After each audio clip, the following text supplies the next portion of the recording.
নমস্কাৰ, মোৰ অসমীয়া বন্ধু বান্ধৱ আৰু পুত্ৰ পুত্ৰীসকল, এটা খবৰ শ্বেয়াৰ কৰিবৰ কাৰণে মই আপোনালোকৰ সন্মুখত আহিছোঁ। খবৰটো অলপ দুদিন পুৰণা হ'ল, বেয়া নাপাব আপোনালোকে।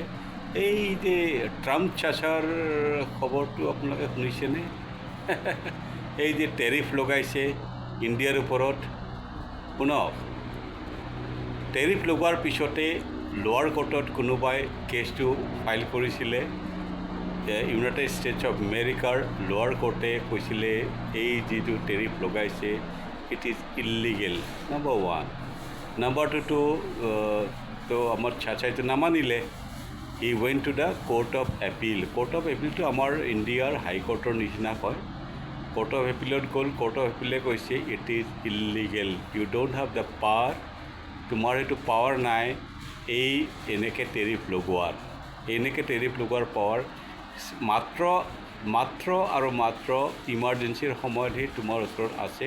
এতিয়া বৰ্তমান কোনো ইমাৰ্জেঞ্চি নহয়, না ইকনমিক ইমাৰ্জেঞ্চি, না মিলিটাৰী ইমাৰ্জেঞ্চি। এনেকৈ কোনো ধৰণৰ ইমাৰ্জেঞ্চি ইউনাইটেড ষ্টেটছ অফ আমেৰিকাত এতিয়া বৰ্তমান নাই। Okay, number two. Number three, এতিয়া ঘটনা হ'ল আমাৰ কোৰ্ট অফ এপিলে কৈছে আপোনাৰ চৰকাৰক কৈছে যে আপোনালোকে 14 অক্টোবৰলৈ সময় আছে।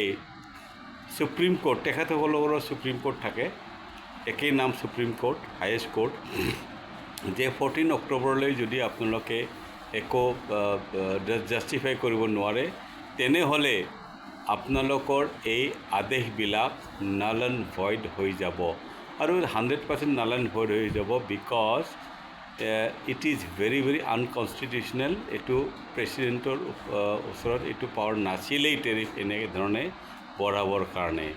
যদি আপোনালোকে মোৰ ভিডিঅ'টো ভাল পাইছে তেনেহ'লে শ্বেয়াৰ কৰক, বেয়া নাপাব দুদিন দেৰিকৈ মই খবৰটো দিলোঁ। Thank you so' much. জয় অসম, জয় হিন্দ।